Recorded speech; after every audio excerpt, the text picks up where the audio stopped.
দেশ কমিউনিস্টদের হাতে গেলেও ইসলাম পুনরুদ্ধার করা যাবে, কিন্তু জামায়াতের হাতে দেশ গেলে ইসলাম পুনরুদ্ধার করা যাবে না। তার মানে জামায়াত মানে ইসলাম না।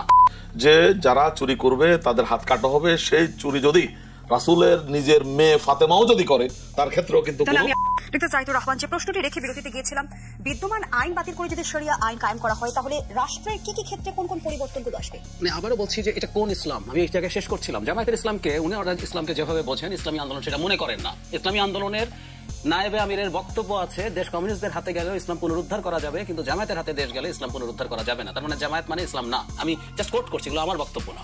সেই জন্য ওনাদের শরিয়া বলতে কি বোঝেন সেটা ওনাদেরকে ক্লিয়ার করতে হবে। কেন বলছি, পৃথিবীতে একটা দেশের উদাহরণ নেই যেখানে শরিয়া আইন কায়েম আছে কিন্তু নারীদেরকে বাধ্যতামূলক হিজাব পড়তে হয় না। কোনো কোনো জায়গায় নেকাবও পরা বাধ্যতামূলক।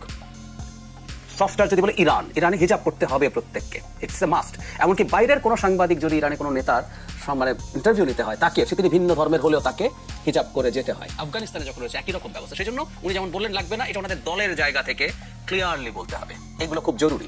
শুধু তাই না, যেমন ধরুন অর্থনীতির ক্ষেত্রে ইসলামের সুদ একেবারে হারাম। ব্যাংক ইন্স্যুরেন্স এগুলো আমাদের প্রচলিত ব্যাংক, ওনারা ওনাদের মানে ওই ব্যাংক যে বলে যেটা বলেন ওনারা এটাকে সঠিক বলে দাবি করেন, যদিও প্রচুর ইসলামিক স্কলার আছে এটাকেও জাস্ট অন্য পদ্ধতিতে সুদ বলেই বলেন। ওটা বাদেও তো বাংলাদেশের পুরো আর্থিক ব্যবস্থা যেভাবে সুদের মধ্য দিয়ে চলছে বা আমাদের ইন্টারন্যাশনাল বিজনেস যা হবে সব সুদের ব্যাপার আছে। দণ্ডবিধির নানান রকম ইস্যু আছে, যেমন ধরুন চুরি করলে হাত কাটতে হবে, কোরআনের আইন এটা। আপনি কি এগুলো ইমপ্লিমেন্ট করবেন? এগুলো প্রত্যেকটা আসতে হবে। তার চেয়ে জরুরি কথা, শরিয়া থাকে একটা দেশেও নির্বাচন নেই, ফ্রি ফেয়ার নির্বাচন নেই। একটা মাত্র দেশে খানিকটা নির্বাচন হয়, ইরানে। ইরানের প্রেসিডেন্ট নির্বাচনটা ফেয়ার হয়, কিন্তু মজার ব্যাপার ইরানে যে কেউ নির্বাচনে প্রার্থী হতে পারে না। ইরানে যতজন প্রার্থী হওয়ার ইচ্ছা করবে তাদেরকে প্রাথমিকভাবে আবেদন করতে হবে একটা গার্ডিয়ান কাউন্সিল আছে তার কাছে। তারা ডিসাইড করবে কয়জনকে তারা ওখানে পার্টিসিপেট করতে দেবে, এটা তার ইচ্ছা। ধরুন 4 জনকে দিল, ওই 4 জন পার্টিসিপেট করবে, এর বাইরে কেউ পারবে। এর বাইরে আর কোনো দেশে নির্বাচনই নেই। তো এইসব যাবতীয় ইস্যু তাদেরকে অ্যাড্রেস করতে হবে। আরো গুরুত্বপূর্ণ কথা আছে, এই যে শরিয়ার এত আলাপ হলো, জনাব তাহের নাকি ইন্ডিয়ান একজন টিচার আছেন শ্রীরাধা দত্ত, বাংলাদেশ নিয়ে প্রচুর কথা বলেন। কয়েকদিন আগে বিবিসি বাংলাকে ক্যাটাগরিক্যালি বলেছেন, জনাব তাহেরের সাথে তার দেখা হয়েছে, তাকে জিজ্ঞেস করেছেন যে আপনারা কি শরিয়া কায়েম করবেন? তাহের বলছে কোনোভাবেই তারা শরিয়া কায়েম করবেন না। তবে আজকে খুব অবাক হলাম যে নায়েবে আমির বলছেন শরিয়া কায়েম করবেন না, কিন্তু এখানে একজন সিগনিফিকেন্ট নেতা যিনি এমপি ইলেকশন করতে যাচ্ছেন তিনি বলছেন শরিয়া কায়েম করবে। এই যে অদ্ভুত, এবং এই যে শরিয়া কায়েম করবেন না সাথে কিন্তু লোগো পরিবর্তনেরটা আমি মেলাতে পারি। এই যে দিন কায়েম করা সরিয়ে ফেলছেন, এবং তারা পশ্চিমাদের চোখে আপনি যেটা তুলেছিলেন যে একটু লিবারেল হয়ে উঠতে চান, একটু সেন্ট্রিস্ট হয়ে উঠতে চান, কারণ বাংলাদেশে একটা ইসলামী শরিয়া কায়েম করবে এরকম একটা দল এবং দল ক্ষমতায় আসবে, এটা কিন্তু ইন্টারন্যাশনালি সিরিয়াস প্রশ্নের ব্যাপার। আরেকটা কথা একটু বলে শেষ করি, ডাকসুর কথা বলছিলাম, কারণ ডাকসু দেখাচ্ছে আপনি ইসলামকে না এনে বরং মানুষের কল্যাণ সাধন করার চেষ্টা করে নির্বাচনে জিতছেন। সুতরাং আপনার যে ইসলামী রাজনীতি এটার বাজার বাংলাদেশে এখনো ভালো হয় নাই। বাংলাদেশ বরং মধ্যপন্থী একটা ওয়েলফেয়ার স্টেটই চায়, সে কারণে তারা তাদের জামায়াতের উপর থেকে তাদের ওই চরিত্রগত দিক। অসংখ্য ধন্যবাদ জানাচ্ছি ডক্টর জাহিদুর রহমান। জনাব কবির আহমেদ, ইসলাম প্রশ্নে ধর্মভিত্তিক রাজনীতিগুলোর অবস্থান কেন ভিন্ন ভিন্ন? ধন্যবাদ। প্রথমে আমি জাহিদ ভাইয়ের কিছু প্রশ্ন সেগুলোর উত্তর দিয়ে আপনার পয়েন্টে যাচ্ছি। প্রথমে তিনি বলেছেন যে কল্যাণমূলক কাজের মাধ্যমে ডাকসু ভালো করেছে। আসলে কল্যাণমূলক কাজটা কি? ইসলামে কল্যাণমূলক কাজে সবচেয়ে বেশি আল্লাহ রাব্বুল আলামিন পবিত্র কালামে হাকিমে বলেছেন, কুনতুম খায়রা উম্মতি উখরিজাত লিন-নাস তা'মুরুনা বিল মারুফ ওয়া তানহাউনা আনিল মুনকার। হে মুসলমানগণ, তোমরাই পৃথিবীর সর্বশ্রেষ্ঠ জাতি, তোমাদেরকে বিশ্ব মানবের উপকারের জন্য সৃষ্টি করা হয়েছে। তোমরা মানুষকে সৎ কাজের আদেশ দিবে, অসৎ কাজ থেকে ফিরিয়ে রাখবে। সুতরাং এখানে যে কথাটি আল্লাহ রাব্বুল আলামিনের নির্দেশে হচ্ছে কল্যাণমূলক কাজ, এবং আল্লাহ নিজে বলছেন যে এই জন্য মুসলমানদেরকে আল্লাহ রাব্বুল আলামিন দায়িত্ব দিয়েছেন। এরপরে ভাই বলেছেন যে ইসলাম জামাত ইসলামের জন্য আলাদা, ইসলামী আন্দোলনের জন্য আলাদা। নো, ইসলাম সকলের জন্য একটাই, এবং সেই ইসলাম হচ্ছে আল্লাহ রাব্বুল আলামিন রাসূলুল্লাহ সাল্লাল্লাহু আলাইহি সাল্লামের বিদায় হজের ভাষণে পরিষ্কার করে দিয়েছেন, আল ইয়াউমা আকমালতু লাকুম দীনাকুম ওয়া আতমামতু আলাইকুম নি'মাতি ওয়া রাদিতু লাকুমুল ইসলাম দীনা। তখন যে ওহিটা এসেছে, যে কোরআনের আয়াতটি নাযিল হয়েছে, সেখানে বলা হয়েছে আজকে তোমার জন্য দিন জীবন ব্যবস্থা হিসাবে ইসলামকে পরিপূর্ণ করে দেওয়া হয়েছে। সুতরাং কোরআনের যে ইসলাম সেটি হচ্ছে পরিপূর্ণ ইসলাম। আলাদা আলাদা ভাবে জাহিদ ভাইয়ের একটা ইসলাম,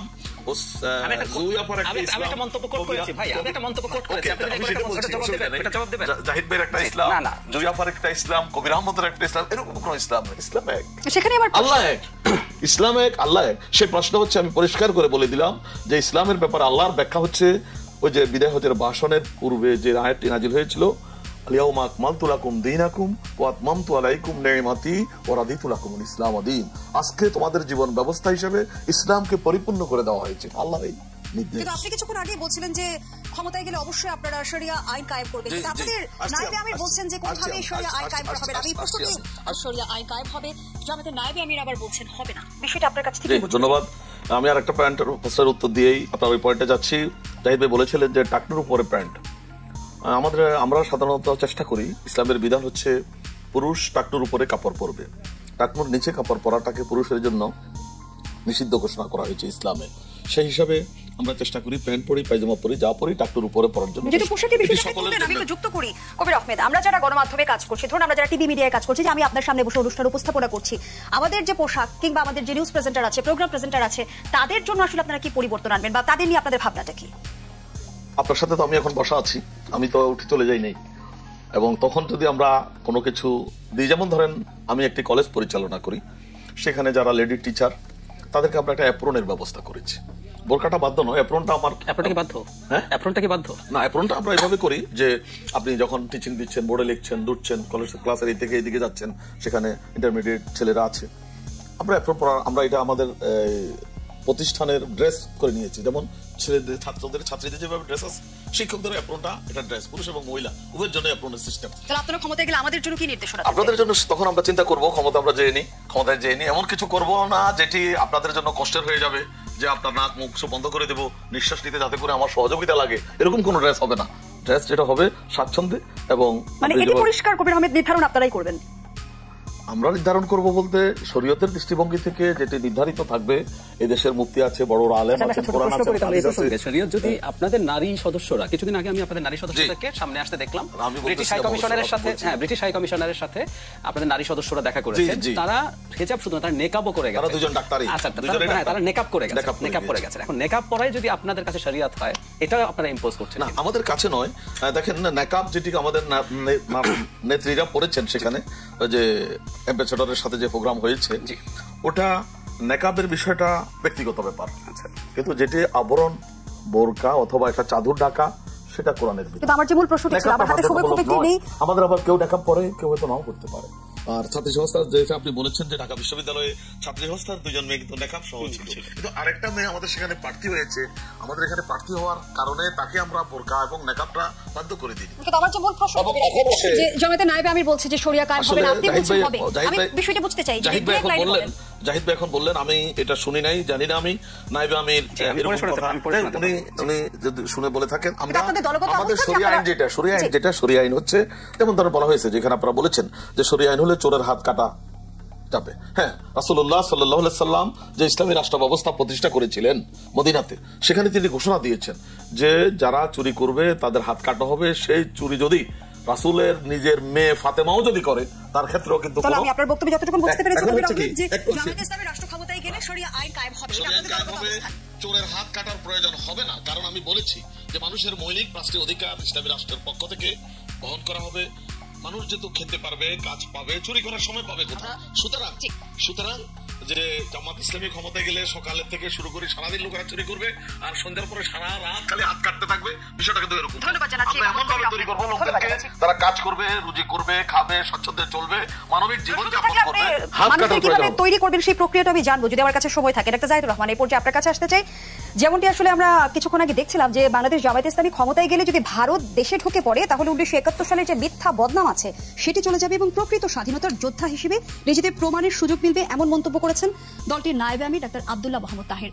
তাহলে কি 71-এর ভূমিকাকে জামায়াত মিথ্যা বদনাম হিসেবেই দেখে? জি, দেখছি। আমি দুটো কথা একটু বলে নিই। সেটা হলো, ইসলাম নিয়ে ভাই যেটা বললেন, অ্যাপারেন্টলি ব্যাপারটা এরকম, কিন্তু ইসলামের ইন্টারপ্রিটেশন এমন জায়গায় গেছে। ধরুন আমি হেফাজতের আমির জনাব মহিবুল্লাহ বাবুনগরী বলছেন জামায়াত ইসলামের ইসলাম হলো মওদুদির ইসলাম, আমি ওনাকে কোট করছি, আর আমাদের ইসলাম হলো মদিনার ইসলাম। মওদুদির ইসলাম করলে ঈমান থাকবে না। এখন হেফাজতের আমির, এটা নিয়ে ওনারা প্রতিবাদ জানিয়েছেন। হেফাজতের আমির কি ইসলাম কম বোঝেন? আমি কম বুঝি, আমি তো ওনাদের বক্তব্যগুলো করছি। তালেবানরা কিছুদিন আগে তাদের দেশে আফগানিস্তানেও ইসলামিক স্টেট কায়েম হয়েছে, শরিয়া মারাত্মকভাবে কঠোরভাবে পালন করা হচ্ছে। তো ওখানে কতগুলো বই নিষিদ্ধ করা হয়েছে। তালিকার মধ্যে মওদুদির বই নিষিদ্ধ হয়েছে, সাইয়েদ কুতুবের বই নিষিদ্ধ হয়েছে। যেই মওদুদির ইন্টারপ্রিটেশনকে ভিত্তি করে জামায়াত ইসলামের রাজনীতি তৈরি হয়েছে, সেটা আবার আরেক ইসলামী রাষ্ট্র যারা কায়েম করেছে তারা এটাই নিষিদ্ধ ঘোষণা করেছে। তো আমি দূর থেকে খুব সিম্পলি যেটা বুঝি, আমি এটাই বুঝি, আমার এত গভীর পড়াশোনা নেই। আমি দেখছি ওনারা যারা ইসলামী রাজনীতি করছেন, ইসলাম নিয়ে কাজ করছেন, ইসলাম স্টেট বানাচ্ছেন, এক পক্ষ আরেক পক্ষকে খারিজ করে দিচ্ছেন, ঈমান থাকবে না বলছেন। এক পক্ষ বলছে কমিউনিস্টের কাছে ইসলাম পুনরুদ্ধার করা যাবে, ইসলামী আন্দোলন যার সাথে এখন যোগ করার চেষ্টা করছেন। ওনারা বলছেন যে জামাতের কাছে যদি ক্ষমতা যায় ইসলাম আর পুনরুদ্ধার করা যাবে, তাহলে জামাত ইসলাম না।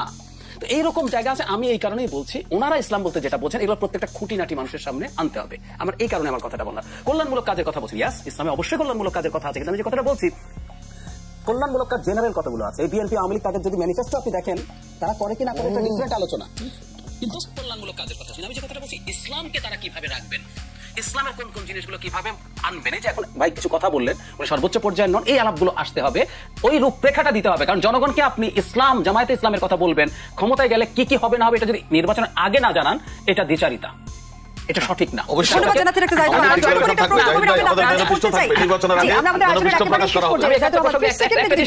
ভারতকে তারা প্রতিবাদ করে এই করবে 71 সালের এটাকে তারা ফল্টি বলছে। আমির কিন্তু ইঙ্গিতে হলো সরি বলছেন। নাম্বার 2, ভারতকে ফাইট করবেন। শেখ হাসিনার বিরুদ্ধে 2015 পর্যন্ত জামাত কিছুটা ফাইট করেছে, এরপর শেখ হাসিনার বিরুদ্ধেই ফাইট ওনারা করেন নাই, আর এখন ভারতকে লড়াই করে। শেষ প্রশ্ন আপনার কাছে, যে ধর্মকে ব্যবহার করে রাজনীতি করা কি জায়েজ? আমরা ধর্মকে ব্যবহার করে কোনো রাজনীতি করি না, আমরা ইসলামী রাজনীতি করি, পরিষ্কার কথা। আমি শুরুতে বলেছি, আবার বলছি, আল-ইয়াউমা আকমালতু লাকুম দীনাকুম ওয়া আতমামতু আলাইকুম নি'মাতি ওয়া রাদিতু লাকুমুল ইসলাম দীনা। ইসলাম হচ্ছে পরিপূর্ণ জীবন ব্যবস্থা, এবং আল্লাহ রাব্বুল আলামিন বলেছেন তিনি ইসলামকে সমগ্র পৃথিবীর মানুষের জন্য জীবন ব্যবস্থা হিসেবে পেশ করেছেন। আমরা ইসলামী রাজনীতি করি, আমরা ধর্মকে ব্যবহার করে রাজনীতি করি না। কেউ জান্নাতের টিকিট বিক্রি করছে, আসলে ধর্মকে ব্যবহার করে রাজনীতি করে, যখন ভোট আসে বলে দেন লা ইলাহা ইল্লাল্লাহ, মুখের মালিক লৌকার মালিক তুই আল্লাহ, লা ইলাহা ইল্লাল্লাহ, দানের শেষে বিসমিল্লাহ, এটা ধর্মকে ব্যবহার। আমরা সারা জীবন ধর্ম নিয়ে আছি। নিশ্চয়ই আপনি শুনেছেন যে আমাদের কেউ নির্বাচনী প্রচারণায় জান্নাতের টিকিট দিচ্ছেন। জান্নাতের টিকিট নির্বাচনী প্রচারণায় দিচ্ছে, এটা আসলে একটু তোহমত বলবো আমি, এটা একটা অপবাদ। এরকম কোনো কথা কেউ বলেনি। যেটি বলা হয়েছে সেটি হচ্ছে